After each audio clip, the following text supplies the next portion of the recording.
का जो समय है बड़ा जरूरी है। It's very important to have a time of जब हम worship. आराधना में बैठते हैं तो परमेश्वर हमें प्रिपेयर करता है वचन को सुनने के लिए। Hallelujah. The time of worship prepares our heart to receive the word of God.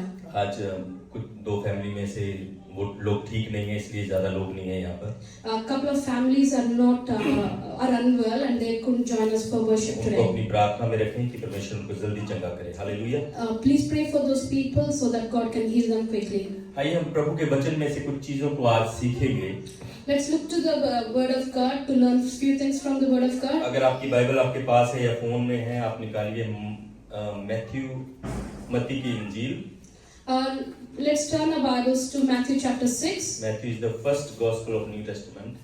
Matthew first gospel in New Testament में मत्ती की इंजील का 6वां अध्याय 6th chapter Matthew chapter 6 और हम उसकी 9वीं आयत से पढ़ना शुरू करेंगे। अभी नहीं पढ़ेंगे, थोड़ी देर बाद पढ़ेंगे। but we will be looking from verses 9 onwards. हमारे जीवन में बहुत सारे कई बार हमें लोग मिलते हैं जो बड़े डिफरेंट तरीके से हमारे से ऑपोजिट बिहेव करते हैं। We come across many times in our lives people who behave who are opposite to us in behavior. हमारे रोजमर्रा की जिंदगी में ऐसे लोग होते हैं जो हमारे से बिल्कुल अलग हैं, हमारी सोचों से बिल्कुल अलग हैं। We come across people many times in our lives who are quite opposite in behavior and thoughts compared to us. ये लोग ऐसी बात करेंगे जो हमें चुभती है। They talk in a way that would hurt us. वो हमारे दिल को दुखाती है। It would pain our hearts. हमें दर्द देती है, परेशानी देती है। And it would trouble our hearts and hurt our hearts. कई बार इतनी परेशानी हो जाती है कि हमें बहुत ज्यादा टेंशन आ जाती है, हमारा दिमाग भी काम करना बंद कर देता है। Sometimes the things go to an extent that our brains don't work anymore because of the hurt given by the other person. ये लोग ऐसे शब्द यूज करते हैं हमारे जीवनों में जो जैसे हम मसीही जीवन जीते तो वो हमें अच्छे नहीं लगते। So these sort of people say things in such a way that they question our spiritual lives. और ये लोग लड़ाई झगड़े में हमेशा विश्वास करते हैं और फूट डालने में विश्वास करते हैं। And such people always are first to bring the disputes or disruption and always ready to fight. ऐसे लोग हमारे काम पर भी होते हैं। We come across such people at our work. ऐसे लोग हमारे कई बार चर्च में भी होते हैं। Such people can be found in church. ऐसे लोग फैमिलीज में भी होते हैं। That people can be in our families. हमारे फ्रेंड्स भी होते हैं। Can be in our friend circle. ये ऐसे लोग होते हैं जो अंधेरे में रहना पसंद करते हैं और अंधेरी बातें करते हैं। And these sort of people are the people who love to live in darkness and talk about try to spread darkness. पर प्रश्न मेरा ये है आज, My question to you is कि ऐसे लोगों के साथ मसीही होने के कारण उनको कैसे हैंडल करें? how do we handle that sort of people while living a spiritual life? जब आप मसीही जीवन जीते हैं तो आप ऐसे लोगों के साथ बड़ी मुश्किल से आप रह सकते हैं। And if you are living a Christian life, it's very difficult to live with such sort of destructive people. हमें कई बार इतना गुस्सा आता है, मुझे भी आता है कि मैं बोलता हूँ मुझे ऐसे लोगों को अटेंड नहीं करना। Sometimes I also come across this sort of people and I say I want to say that I don't want to attend this sort of people. पर बाइबल हमें डिफरेंट तरीके से बताती है, अलग तरीके से बताती है। But Bible talks about handling such people in a different way. Romeo की पत्री में लिखा है, रोमियो 12 में लिखा है। In Romans 12 it's written. उसमें लिखा है कि हर एक के साथ मेल मिलाप में रहो। It says that be in unity with every sort of people. अगर ऐसे लोग हमारे जीवन में हैं तो हम कैसे एक दूसरे के साथ मेल मिलाप में रह सकते हैं? If this sort of people are found in our lives, how can we live in unity with them? कैसे हम प्रभु यीशु मसीह का कैरेक्टर, उसका चेहरा उन लोगों को दिखा सकते हैं जो ऐसे बिहेव करते हैं हमारे साथ? How can we show Lord's nature in our lives when people behave destructively towards us? ऐसे लोग जो आपके पवित्र जीवन को खराब करने की कोशिश करते हैं, आप इनके साथ कैसे डील करेंगे? How do you deal with the people who tries to disrupt your holy life or Christian life? जो आपको नीचे दिखाने की जरूरत, जो आपको नीचे गिराने की कोशिश करते हैं, आपकी फैमिली में फूट डलवाने की कोशिश करते हैं, आप उनको कैसे हैंडल करेंगे? How do you handle the people who tries to bring a disruption in your family or who tries to bring you down in any possible way? उसका एक ही हथियार है हमारे पास। There's only one weapon to handle such things. वो है प्रार्थना। That is prayer. और कुछ भी नहीं, And nothing else. उसको मैं बोलूंगा secret weapon. I call that prayer as a secret weapon. Secret weapon इसलिए है, It is called a secret weapon वो लोग because, आपके सामने बोली जाएंगे, कुछ भी करते जाएंगे, आपको सिर्फ प्रार्थना करनी। and those are because that sort of people can only use their words while you keep praying. Bible कहती है प्रार्थना के द्वारा तुम्हें छुटकारा मिलता है। Bible says that your deliverance is found through prayer. जो सांकल होते हैं, जो जंजीरें होती हैं, वो आपके जीवन से टूटती हैं सिर्फ प्रार्थना के द्वारा। And you can overcome such sort of people only through prayer. तो यहाँ पे हम मैथ्यू चैप्टर 6 में देखते हैं, मत्ती की इंजील उसकी 6 अध्याय में देखते हैं। And if we look to touch Matthew chapter 6, अगर आपने ये चैप्टर पढ़ा हुआ है पहले, very good. if you have read this chapter already, it's very good. अगर नहीं पढ़ा हुआ तो घर जाकर इसको 4-5 बार लगातार पढ़ें। And if you have not read it any time in your life, I would encourage you to read it couple of यहाँ times. पर प्रभु यीशु मसीह प्रार्थना के बारे में बता रहे हैं। And in this chapter, the Lord is teaching how to pray. प्रार्थना के बारे में बता रहे हैं कि कैसे तुम्हें प्रार्थना करनी है। And God is teaching us how to pray. प्रार्थना किस प्रकार से करनी है और कैसे शुरुआत करनी है प्रार्थना। And God is teaching how to start prayer and how to go in prayer. जब हम 9th अध्याय में देखते हैं, 9वीं आयत में देखते हैं, If you look to verse 9, तो प्रभु यीशु मसीह कहते हैं तुम इस रीति से प्रार्थना किया करो। and the scripture goes on to say, this is then is how you should pray. इसका मैं थोड़ा आपको बैकग्राउंड बताता हूँ। I want to give a little background तो on यहाँ this. पर जो मत्ती है वो इन चीजों को नोट कर रहा है। And this chapter is written by or captured by disciple Matthew. Matthew इन चीजों को सारी को नोट कर रहा है जो प्रभु यीशु मसीह उस जगह पर कह रहे हैं। And as the Lord Jesus was releasing these words, disciple Matthew was capturing these words. वो इन चीजों को सुन के लिख रहा था उस जगह He was just listening these words and writing them. और वो अपने जीवन में भी अप्लाई कर रहा था। And he was applying them simultaneously in his life. बड़ा जरूरी है, कई बार सुनना अलग है और जीवन में अप्लाई करना अलग है। It is very important to know that it is important to hear, but it is also important to apply in the life. हमेशा जीवन में ज्यादा सुनना सीखें। Yeah, always learn to listen in life. जब आप सुनते हैं तो वो आपको हम्बल बनाता है, आपको परमेश्वर के आगे झुकाता है और लोगों की बातों को ध्यान देना सिखाता है। Listening enables you to become humble and patient. Hallelujah. Hallelujah. आप सब लोग यहाँ पे हैं ना? Are you all present here? अच्छा, तो चेले यहाँ पर पूछ रहे हैं प्रभु जी आप हमें बताएं कि हम प्रार्थना कैसे करें। The disciples are asking Jesus, please teach us how to pray. पूछ रहे हैं प्रभु जी हम कैसे प्रार्थना करें। They're asking, Lord, teach us how to अरे ये pray. चेले तो प्रभु के साथ रहते हैं But these disciples are always with Jesus. और ये यहूदी हैं And these are Christian Jews. और यहूदी लोगों को बचपन से ही प्रार्थना करना, प्रभु में चलना सिखाया जाता है। And the Jews are always taught right from the childhood how to pray. पर प्रभु के चेले यहाँ पर उससे पूछ रहे हैं कि प्रभु जी हमें बताएं कि प्रार्थना कैसे करें। But the disciples are asking Jesus to teach us how to pray. कैसे हम उस प्रार्थना को करें जो आप करते हैं। How do we pray like you do? प्रभु जी, चेले ये भी पूछ सकते थे प्रभु जी हमें मिरेकल्स करना सिखाएं। They could have asked, Lord, teach us how to do miracles. हमें लंगड़ों को चलाना सिखाएं, मुर्दों को जिलाना सिखाएं। Teach us how to make the lame walk and how to raise the dead. हमें प्रचार करना सिखाएं। And teach us how to preach हमें sermons. वचन को पढ़ना सिखाएं। Or teach us how to read the पर word. उन्होंने इस चीज को नहीं पूछा, उन्होंने बोला कि प्रभु जी हमें बताएं कि हम प्रार्थना कैसे करें। But they didn't ask all these questions, rather they asked, teach us how to pray. चेले तो इतने साल से प्रभु के साथ रह रहे थे And the disciples are with Jesus for a long और time. पूरी मिनिस्ट्री में प्रभु के साथ चले। And they were with Jesus in the ministry all the पर time. यहाँ पर उन्होंने एक खास चीज को देखा जिससे मिरेकल्स हो रहे थे और बड़े बड़े अचंभित काम हो रहे थे। And they have seen the ministry in such a way that through prayer there are big breakthroughs and miracles happening. क्योंकि उनको पता था प्रभु यीशु मसीह जब प्रार्थना करते हैं वो एकांत में अकेले में प्रार्थना करते हैं। Because they had their experienced this fact that whenever Jesus prayed, he prayed alone. और उनको पता था इन प्रार्थनाओं के द्वारा बड़े काम होते हैं, लोग रिहाई पाते हैं, शिफा पाते हैं। And disciples quickly learned that through prayer, the deliverance and healings are possible. और क्योंकि उन्होंने देखा हुआ था कि जब जिस तरीके से प्रभु लोगों को हाथ लगाते हैं, चंगा करते हैं, क्योंकि प्रभु यीशु मसीह भी एक शारीरिक रूप में, इंसान के रूप में इस दुनिया में थे। They are aware of the fact that Jesus came to earth on a human form, and as he was laying his hands upon the sick, they were being being delivered. और प्रभु यीशु मसीह की जो पावर है, उसकी सामर्थ जो है वो प्रार्थना में थी। And they knew very clearly that the power of Jesus was around the prayer. इसलिए मैं हमेशा सब लोगों से कहता हूँ, हमारे जितने भी भाई बहन हैं, सबसे मैं ये कहता हूँ कि प्रार्थना जरूर करते रहें। And that's why I encourage every brother and sister that it's very important that you keep praying. प्रार्थना एक ऐसा हथियार है जब एनिमी आपको पंजे में जकड़ने की कोशिश करता है। And prayer is very important, such a thing that whenever the enemy tries to attack वो you, जब आपके ऊपर हमला करता है, whenever it tries to catch hold of you, अगर तो आप प्रार्थना में बने हुए हैं, if you are in prayer, तो आप छूट जाएंगे। you will be escaping that enemy's plans. अगर आप प्रार्थना में बने नहीं हुए तो वो आपको अपने पंजे में जकड़ ले। And if you are not a person who is prayerful, then you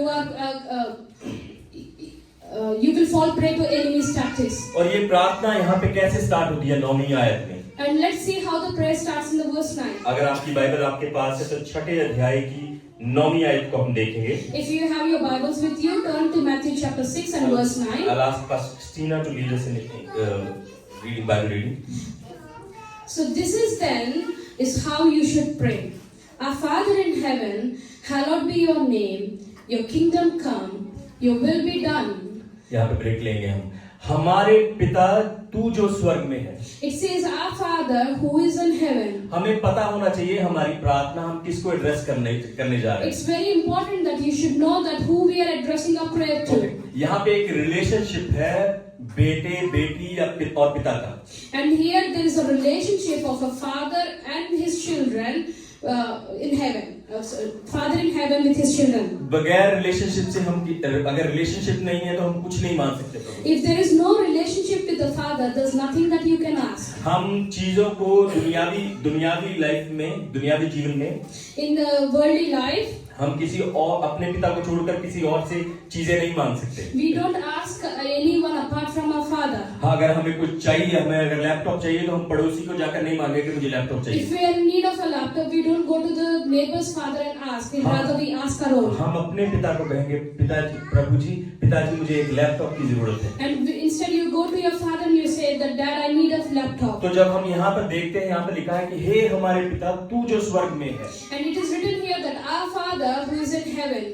ये एक रिलेशनशिप को, जैसे मैंने पहला बोला, दर्शाता है। रिलेशनशिप बहुत जरूरी है होना। It directs us in the path of direction with the Father. It is very important that we have a relationship with the Father. एक दिन मैंने पहले भी बोला था, जब आप प्रार्थना करें तो आप एक कम्युनिकेशन रखें परमेश्वर के साथ। And prayer is a way to communicate with God. Communication जो होती है वो दोनों तरफ से होती है, एक तरफ से नहीं होती। And communication happens in both the directions. It's not from one side. पहले हम कहते हैं, First we say to the Father, फिर हम सुनते हैं। and then we hear from the हम फिर Father. कहते हैं, And then we say again, और हम सुनते हैं। and then we hear तो back. जहाँ पे मैथ्यू लिखते हैं कि हे पिता तू जो स्वर्ग में है, तेरा नाम पवित्र माना जाए। Here Matthew is writing that Jesus is saying that our Father in heaven, hallowed be your name. पहले क्या है? रिलेशनशिप है। First is the relationship, फिर वार्तालाप है, then the बातचीत है, then the communication, फिर एक वर्शिप के तरीके से रेवरेंस में परमेश्वर की हजूरी में आना है। and then there is a reverence and coming in worship to the Father. और प्रभु को कहना है, प्रभु तेरा नाम जो पवित्र है, God, your name is holy. उसका नाम जो पवित्र है उसको हम कहते हैं प्रभु तू ही है जो सब कुछ है। Hallelujah. And whose name is holy, to him we say that God, you are our everything. हम ये चीजें जो है, ये प्रार्थना जो है दुनियावी तरीके से नहीं करते। And this prayer cannot be done in a worldly way. ये एक जब आपका स्पिरिचुअल नेचर, आपका सोल परमेश्वर की आत्मा के साथ कनेक्टेड होता है, तब आप इस प्रार्थना को कर सकते हैं। And this sort of prayer can only be made when your spirit is connected to the Spirit of God. और ये एक जो प्रार्थना है, ये एक पर्सनल प्रार्थना है जो आप खुद अपने परमेश्वर के साथ कर सके। And this is a very personalized prayer with your Father. मैं ये नहीं कह रहा कि आप बाहर नहीं इस प्रार्थना को कर सकते, बाहर भी कर सकते, पर ये यूज नहीं होगी बाहर ज्यादा। And I'm not saying that this you cannot use it outside, but this is more for your personal. ये आपकी ज्यादा पर्सनल जीवन में जरूरी होती है। And this plays an important role in your personal तो जब हम prayer. प्रभु यीशु को कहते हैं प्रभु तेरा नाम पवित्र माना जाए, And when we say to the Lord that your name is holy, तेरा राज आए, and your kingdom come. उसका राज कहाँ आना चाहिए इस दुनिया में? And where should his kingdom come on into this earth? हमारे घर में, Into our families, हमारे ऑफिस प्लेस पे या कहीं और? into our workplaces or somewhere else. उसका राज हमारे दिल में आना चाहिए। And it means that his kingdom come into our hearts. उस दिल में उसको इनविटेशन देना बड़ा जरूरी है। We have to invite God into our hearts, and it's very important. उसको दिल में बसाना बड़ा जरूरी है। And it is very important to let God dwell in our hearts. Bible कहती है कई लोग बोलेंगे मुंह से तो मुझे बड़ा प्रभु प्रभु करेंगे। And you might hear some people saying that you say Lord, Lord with your mouth, पर उनके दिल मुझसे बहुत दूर है। but their heart is very far from God. इसलिए बाइबल कहती है दिल में उसको बुलाना जरूरी है। And that's why Bible says that it's very important to let God dwell in our hearts. उसका राज क्या है?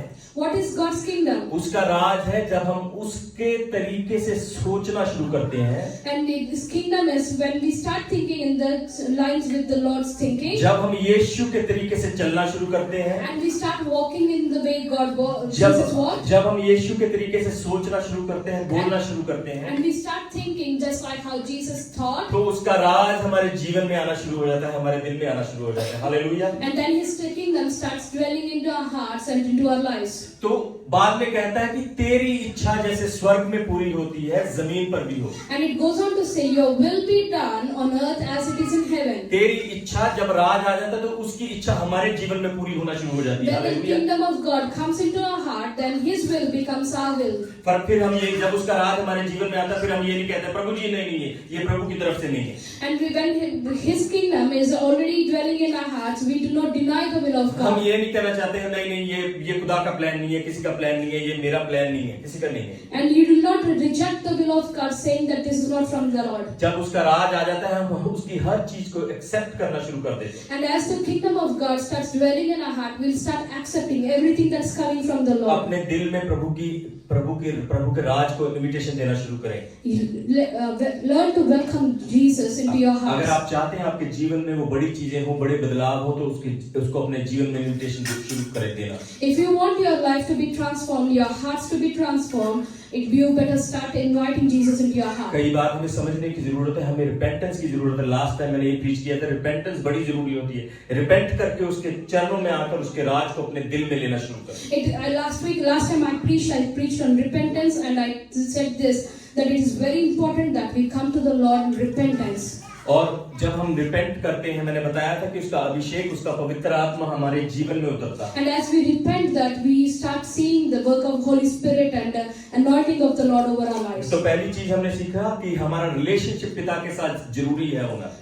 The first thing we learn through Lord's Prayer is that we need to have a relationship with our God. दूसरी चीज हमने सीखा कि उसके फाटक में, उसकी वर्शिप में, उस पवित्रता के, उसको पवित्र कह के रेवरेंस के साथ अपने चरणों में आना। And the second thing we learned is that we need to give reverence to God, acknowledging Him. तीसरी चीज हमने सीखी उसके राज को अपने दिल में लेना। And the third thing we need to learn is that allowing His kingdom to come into our hearts. चौथी चीज हमने सीखी कि उसकी मर्जी हमारे जीवन में पूरी होनी पाए। And the fourth thing we learned is that His will be done in our lives. कई बार क्या होता है कि हम चौथी चीज से शुरू करते हैं। And sometimes we start with the fourth item. प्रभु जी आपकी मर्जी पूरी होने पाए। That saying that God, let Your will be done. मुझे ये चाहिए, मुझे ये चाहिए, मुझे ये चाहिए, आपकी मर्जी पूरी होने पाए। And just giving a list of things that we want from the God and saying that then Your will be done. पर दिल में इनविटेशन नहीं है। There's no invitation to God in our hearts. Worship नहीं है। And there's no worship for और God. एक relationship भी नहीं। And there is no relationship with अगर आप God. डायरेक्टली चौथी चीज पर जाएंगे बड़ा मुश्किल होगा। प्रभु देगा पर मुश्किल से देगा। Then if you go directly to the fourth item, you might get it, but it will be with great difficulty. क्योंकि जो वचन है वो बड़ा इम्पोर्टेंट है। हर एक बात जो बाइबल में लिखी हुई है वो इम्पोर्टेंट है, उसके द्वारा हमें चलना है।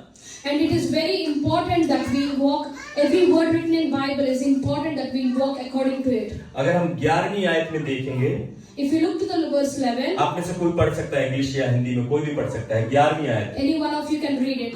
हमारे रोज की रोटी आज हमें दे। हाँ जी, हमारे रोज की रोटी आज हमें दे। It says that give us today our daily bread. यहाँ पर दाल चावल चपाती की बात नहीं हो रही।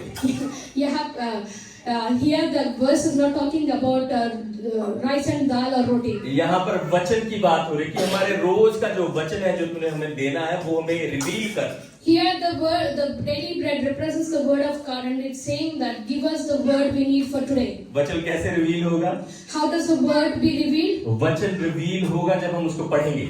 Only it will be revealed only when we read it. वचन पादरी साहब के द्वारा रिवील नहीं होगा कि पादरी साहब ने भेज दिया, चलो जी ये आज का वचन। But it is not going to be revealed only through pastor sending us या messages. स्क्रॉलिंग कर रहे हैं इंस्टाग्राम फेसबुक पे, वो आ गया तो ये आज का वचन है। And the things that pop on Instagram and Facebook are not the word are not the word for the day. और बीच में से कहीं से भी खोला और पढ़ लिया, ये आज का वचन है। And somewhere you take randomly from Bible and saying this is the word of जो God. पादरी का वचन है वो भेजेगा, वो पादरी के लिए है। The word that the pastor is sending is for the pastor. वो आपको सिर्फ शेयर कर रहा है, And he's sharing that word पर आपको with you. खुद के वचन को खुद मांगने की जरूरत है परमेश्वर You से। need to go to the Lord for your own word from Him. उसमें लिखा है कि हमारे रोज की रोटी आज हमें दे। And we have to ask Him that give us today our daily bread. इसके बाद आता है मुश्किल time. Then comes after this the most difficult thing. क्या कहता है 12वीं आयत में, सिस्टर ग्रीमा पढ़ी है। And forgive us our debts as we also forgiven our debtors. ये बड़ा मुश्किल काम है, हमारे अपराधियों को हम माफ करें। And it says that forgive our debtors. Family friends को तो हम जल्दी से कहते हैं चल ठीक है यार कोई बात नहीं, We can forgive our friends easily. पर जिन्होंने हमें हर्ट किया होता है, जैसे मैंने शुरू में बताया, वो लोग जिन्होंने हमारा दिल को दुखाया है, उन लोगों के लिए हमें माफ करने की जरूरत है। And it's important that it's easy to forgive your friends, but it is very hard to forgive those who are close to your heart and hurt you. और जिस प्रकार बाइबल कहती है 12वीं आयत में, जिस प्रकार तू हमें माफ करता है, हम भी उन अपराधियों को माफ कर सके। And the word of God says that as we forgive our debts, as forgive us our debts, as we also forgive our debtors. Hallelujah. Hallelujah. आप अगर कुछ सीख रहे हैं आज, तो पहली चीज फिर मैं रिमाइंड कराऊंगा आपको, If you are learning for something today, I will remind you something. एक रिलेशनशिप पिता के साथ होना जरूरी है, It's very important to have a relationship with उसकी Father. आराधना करनी जरूरी है, It's very important to worship the Father.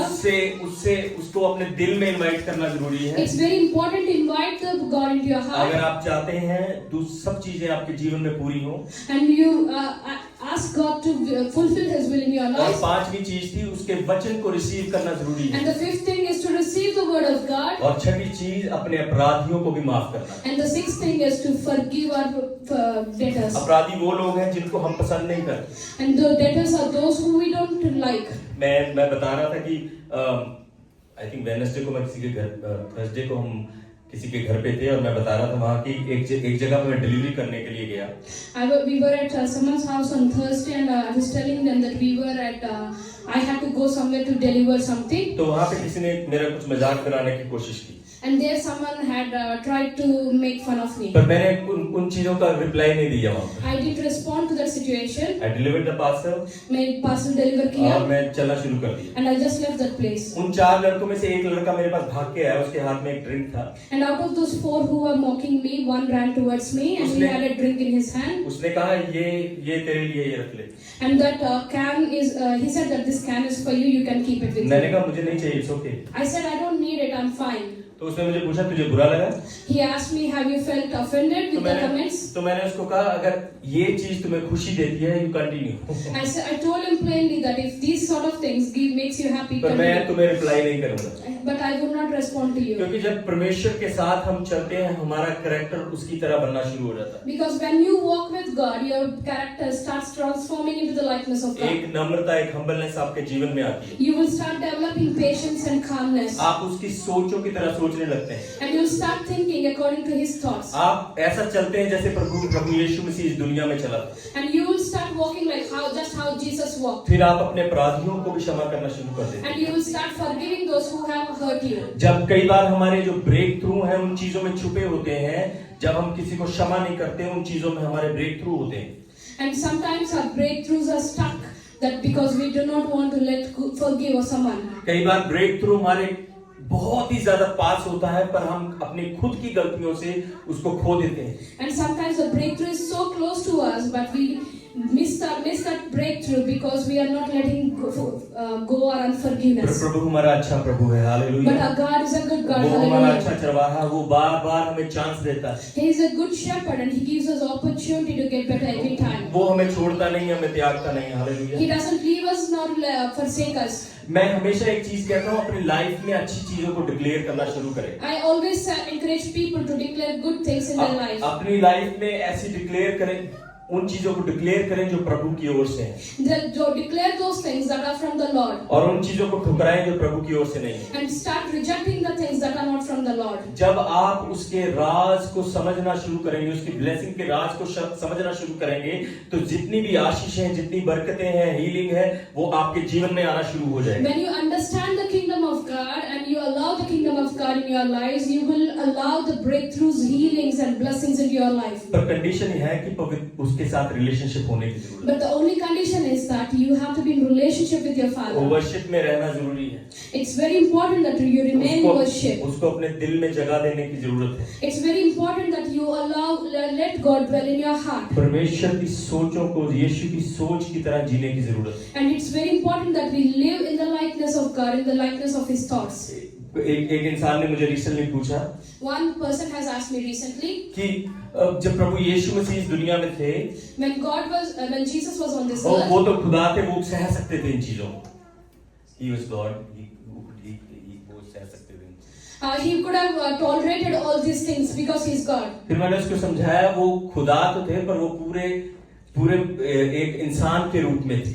I had to make him understand that yes, Jesus is God, but He came in human form as well. Bible में बहुत जगह पर ऐसे लिखा हुआ है कि यीशु मसीह वहां से निकल गए। Sometimes, many places in Bible it's written that Jesus escaped the situation. जब फरीसी उनको परेशान करने की कोशिश करते थे, तो वो वहां से निकल जाते थे। When the Pharisees and Sadducees were trying to trap Jesus, He just escaped from that place. प्रभु की जो सोच है यीशु मसीह का, अगर हम ये 4 इंजीलें में देखते हैं, तो आपको उसकी सोच के बारे में ध्यान होगा। If you can learn the thought process of Jesus very clearly from the first 4 Gospels. India में एक कहावत है, कहते हैं, बहुत इम्पोर्टेंट कहावत है actually. There is a very important saying in India. वो बोलते हैं कि बुरा मत देखो, If they say that don't see the evil, बुरा मत सुनो, don't hear the evil, बुरा मत बोलो। don't say evil. पर जो चौथी लाइन है वो बड़ी इंपॉर्टेंट है, मैं The बताता 4th line हूँ। is very important. सारा कुछ सोच से स्टार्ट होता है, बुरा मत सोचो।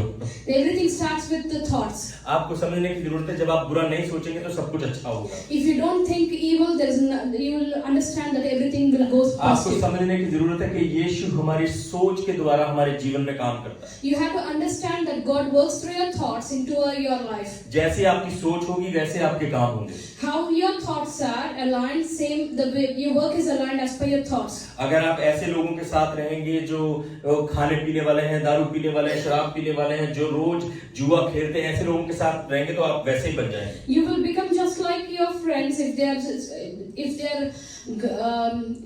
they rejoice in eating food, feasts and drinking and saying bad things. अगर आप धर्मी लोगों के साथ रहेंगे, आप उनके जैसे बनना शुरू करेंगे। If you are in the fellowship of believers, then you will start becoming like the believers. कल हम एक शाम किसी के घर पर थे। And yesterday we were at someone's house. वो लोग तकरीबन 20 साल से प्रभु यीशु मसीह को मानते हैं, सिख फैमिली से। And they are from Sikh family and they have been following Jesus for past 20 years. और वो इंसान मुझे बता रहा था कि भाई अभी मैं किसी से बात नहीं करता, अभी मैं किसी को नहीं बुलाता। He said that, brother, I don't call anyone nowadays. मैंने उससे पूछा क्या हो गया, ऐसा क्या हुआ कि तुम किसी से बात नहीं कर रहे? I asked him what happened like that you stopped sitting with your friends. कहता सब मुझे गलत तरीके से गलत जगह पे लीड करने की कोशिश करते हैं। He said that I stopped being in association of these people because they tried to drag me into wrong things. तो मैंने उसको बोला आप लीड हो जाते हो, उनके पीछे चलते हो? And then I asked him that as they try to lead you into wrong things, are you led by them? जब आप वो खींच के ले जाते हैं, ऑब्वियसली आपको घर से तो खींच के नहीं लेके जाएंगे। I said that even if they try to lead you into those things, they won't drag you forcefully from your house. आप बाहर निकलोगे, घर से उनके साथ मिलोगे, फिर आपको अलग गलत जगह पर लेके जाएंगे, right? Only if you step out of your house on your own and sit in their association, only then you will be led into wrong things. तो मैंने उससे कहा कि अगर आप चाहते हैं कि प्रभु यीशु मसीह को वो लोग जाने, आप किस तरह से उनके साथ गॉस्पेल शेयर करोगे? Then I asked him that if you want to share gospel with this sort of people, then how would you do that if you don't meet तो them? उसका थोड़ा आंसर मुझे फनी भी लगा। I felt his response was उसने बोला funny. मैं उनको न्यू टेस्टामेंट दूंगा। He said, I'll give the New तो मैंने Testament. उसको बोला वो न्यू टेस्टामेंट से चेंज नहीं होने वाले, They're not going to change alone with वो the New आपके जीवन Testament. के द्वारा चेंज होंगे। They will be looking at your life and will be transformed. Recently मेरे एक ब्रदर ने मुझे जोक बताया, Recently, one of my brothers has shared a joke अगर with आपका me. खुद का जीवन खराब है, आपका खुद का जीवन पाप में है, If your own life is damaged or if your own life is in sin, अगर आप अपने दोस्तों को ये नहीं कह सकते कि भाई जी प्रभु में आ जाओ, you cannot tell your friends that you come to the Lord. ये एक ऐसी चीज होगी जैसे आप किसी को आप खुद गंदे हैं और दूसरे बंदे को बोल रहे हैं नहा ले भाई। It says that you yourself are dirty, but you're asking others to get clean. वो कहेगा पहले खुद नहा के आ, फिर मुझे बताना। Then those people's answer would be, you first get तो clean. जो प्रभु की सोच है वो हमें इम्पोर्टेंट, वो अपने दिमाग में लाने की जरूरत है It's very important to bring the thought of God into our lives. कि जब आपको कोई परेशान करता है, आपको तकलीफ देता है, If anyone troubles you or persecutes you, try to skip from there, वहां से निकलने की कोशिश करें। just try to escape from that scenario. और हमेशा ये याद रखें, अगर आप स्किप करेंगे उस जगह को, If you try to avoid such things and move away तो from प्रभु there, आपको आशीष देगा, वो आपको उठाएगा, and God will bless you and raise you above the उसके समय situation, पर वो आपको उठाएगा। and He will raise you in His time. अगर आप उस वहीं पे खड़े रहोगे तो आप उसके पंजे में जकड़े जाओगे। If you stand right there, then you will be caught into the enemy's trap. जैसे मैंने शुरू में कहा कि हमारे जीवन में बड़े लोग आएंगे, बड़े हमारे परिवारों में लोग आग लगाएंगे आकर। And as I said that the most of the traps are from the family members. आपका सब कुछ सही चल रहा है एक दूसरे के साथ, Everything is going fine within the family, suddenly एक इंसान आएगा वो सारा कुछ खराब कर देगा। and suddenly someone comes in the middle and आपको destroys everything. आपके परिवार को ब्रेक थ्रू मिलने वाला है, And your family was about to get a breakthrough, suddenly एक इंसान आएगा वो सारा कुछ खराब कर देगा। and someone from somewhere comes and they just destroys वो everything. ही वक्त है जो जिसमें हम टेम्पटेशन में गिर जाते हैं। And that's the time that we fall into temptation. उस टेम्पटेशन से निकलने के लिए हमें स्किप होने की जरूरत है यीशु की तरफ। And to avoid that, escape from that temptation, the only way is to avoid getting into that situation. Bible कहती है परीक्षा में ना पड़े। Bible says that don't fall into temptation. यीशु को शैतान ने बड़ी परीक्षा में डालने की कोशिश The की। Satan tried to tempt Jesus very badly. वो कहने लगा अगर तू खुदा का बेटा तो इन पत्थरों को बोल रोटी बन जाए। And he tested God by saying that if you are truly a son of God, just turn these stones into bread. अगर प्रभु यीशु मसीह चाहते तो वो कर भी सकते थे। God could have done that easily. वो बड़ा इजी था उनके लिए। It was not difficult for the पर Lord. उन्होंने पता क्या किया वहाँ पर? But what did Jesus say there? उन्होंने एंटरटेन नहीं किया डेविल को। He did not entertain the devil. उन्होंने कहा शैतान घर से निकल जा, चल चल भाग। Then Jesus just told Satan to leave from there. यहाँ से दफा हो जा। And he said that commanded him to move from there. आपको शैतान को एंटरटेन करने की जरूरत नहीं। There is no need for you to entertain the Satan. आपको उसको पैरों के नीचे लगना, वो झूठा है, वो मक्कार है, वो आपको ट्रैप करने की कोशिश कर रहा है, पर आपको कुचलना है उसको पैरों के नीचे। He's a liar, he's a destroyer, he's coming to only steal, kill and destroy. You don't have to respond to him. आपने थोड़ी सी जगह दी, वो आके पूरा बच जाएगा उसमें। If you let him, if you give him a foothold of space, he will dwell in your life. Pastor Christina एक स्टोरी बताती है हमेशा। So Christina shares a story एक always. अरब था, उसने अपना तंबू लगाया हुआ था। An Arab has pitched his tent in the desert. और हवा बहुत ज्यादा चल रही थी वहाँ And there पे। was heavy wind. और उसके पास एक ऊंट था। And he had a camel. और उस ऊंट को उसने देखा कि यार बड़ा सफर हो रहा है बेचारा, इसको थोड़ा सा अंदर ले लेता हूँ। And then he saw that the camel was suffering in that cold wind, and he said, "I'll let the camel तो come in." अरब बड़ा दयालु था, उसने कैमल को बोला अच्छा अपना सिर टेंट के अंदर ले ले। And the Arab was a merciful man, so he said, "You can put your neck inside the tent." उसने फिर देखा कैमल को फिर ठंड लग रही है। And he saw the camel, and the camel was feeling cold. फिर उसने कहा चल अपना आधा शरीर टेंट के अंदर ले ले। He saw the camel, and he said that you can put your legs inside too. अभी जो अरब है वो थोड़ा अनकंफर्टेबल था। Now the Arab has started feeling uncomfortable. उसके बाद क्या हुआ, अरब थोड़ा इधर को हुआ, And the Arab started adjusting himself in the camel और tent, अंदर आ गया।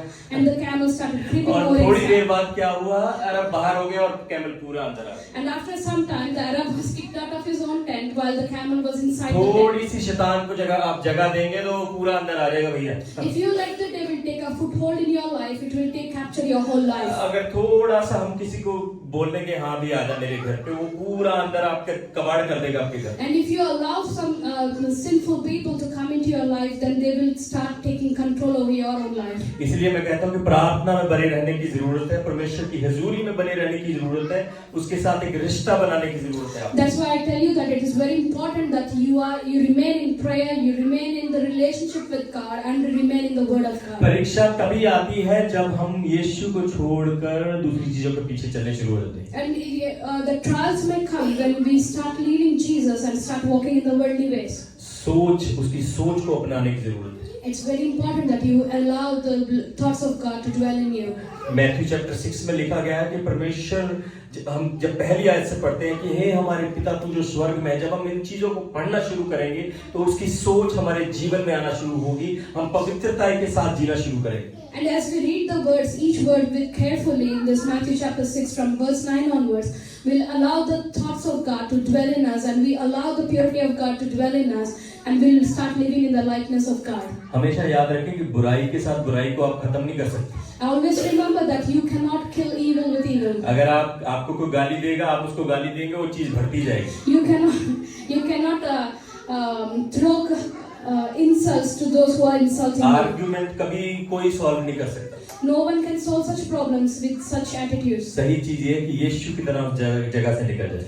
The right thing to do is escape from that moment, just like Jesus did. कुछ समय तक वो चीज आपको पीड़ा देगी, दर्द देगी कि मैं क्यों नहीं बोल सकता इनके सामने. Sometimes those things may torment you, thinking, why should not I answer back? पर वो चीज जो आप करोगे, जब आप स्किप करोगे तो परमेश्वर का पीस उस जगह पर आ जाएगा. But when you follow the way, the pattern of Jesus, that you will start experiencing the peace of God. Hindi में एक कहावत है, जब हाथी निकलता है रोड से तो बहुत सारी चीजें उसको देख देख के उसको परेशान करने की कोशिश करती है. There's a saying in India. They say that when an elephant steps out, there are many things that go around him to distract him. जब आप प्रभु के वचन में बने हुए हैं, अपने आप को बड़ा समझे, हाथी की तरह समझे, लोग जो मर्जी कहते रहे don't care about that. When you are remaining in the word of God, remember that you are like that elephant. People may throw insults at you, people may distract you, but nothing is going to stop हमेशा you. याद रखें कि आप एक chosen generation है, आप चुने हुए लोग हैं. Always remember that you are a chosen generation. आप परमेश्वर के बेटे और बेटियां हैं. You are sons and daughters of the living God. जब एक बड़ा ब्रेक थ्रू आपके जीवन में, जैसे मैंने पहले कहा, पास में होगा, When I said that earlier, that if the breakthrough is nearby, शैतान सारी चीजें करने की कोशिश करेगा आप उस ब्रेक थ्रू को पा ना सके. and so Satan starts doing everything in its capacity to distract you from that breakthrough. पर आपको उस परीक्षा को पास करना.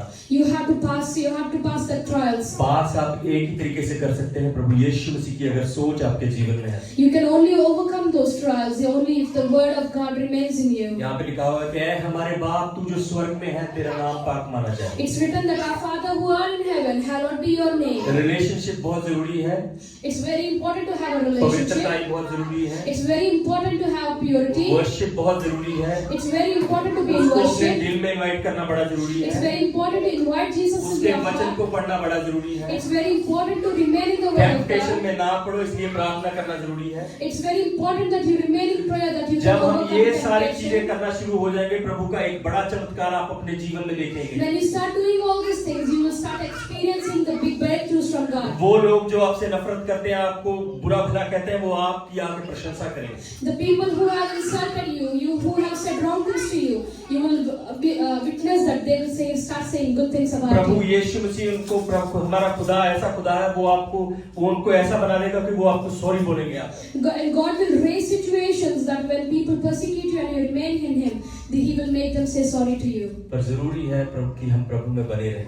It's very important that we remain in the Lord. अगर परमेश्वर के साथ अगर आज आपका रिलेशनशिप नहीं है, If you do not have a relationship with Jesus तो today, उसके साथ रिलेशनशिप ज्यादा बनाना शुरू करें. I encourage you that you be in a relationship with God. अगर ज्यादा परेशानी आ रही है, If you are encountering many troubles, प्रार्थना का लेवल और होना चाहिए. you increase your prayer time. जब प्रार्थना का लेवल हो जाएगा, परेशानी अपने आप निकल जाएगी। When your prayer is going up, your troubles are coming down. प्रभु यीशु मसीह को पता था कि उनके आगे बड़ी परेशानी आने वाली है। That Jesus very well knew that there are troubles that's coming their way. उनको पता था कि एक क्रूस आने वाली है जो बड़ा तगड़ा ट्रबल होगा मेरे जीवन में। And he knew very well that there's a cruise that's coming in his way. पर प्रभु यीशु मसीह प्रार्थना में एक दृढ़ इंसान थे। But God, Jesus, He showed us that He remained in prayer. Bible में बड़ी बड़ी जगह पर लिखा होता कि वो रात को प्रार्थना करते थे अपने आप को मजबूत बनाने के लिए। And Bible it's written that God prayed for long in the night. प्रार्थना जरूरी है। It's very important to कई have बार हम prayer. लंबी लंबी प्रार्थनाएं बाहर करते हैं Sometimes we make long prayers outside और छोटी प्रार्थना घर पे।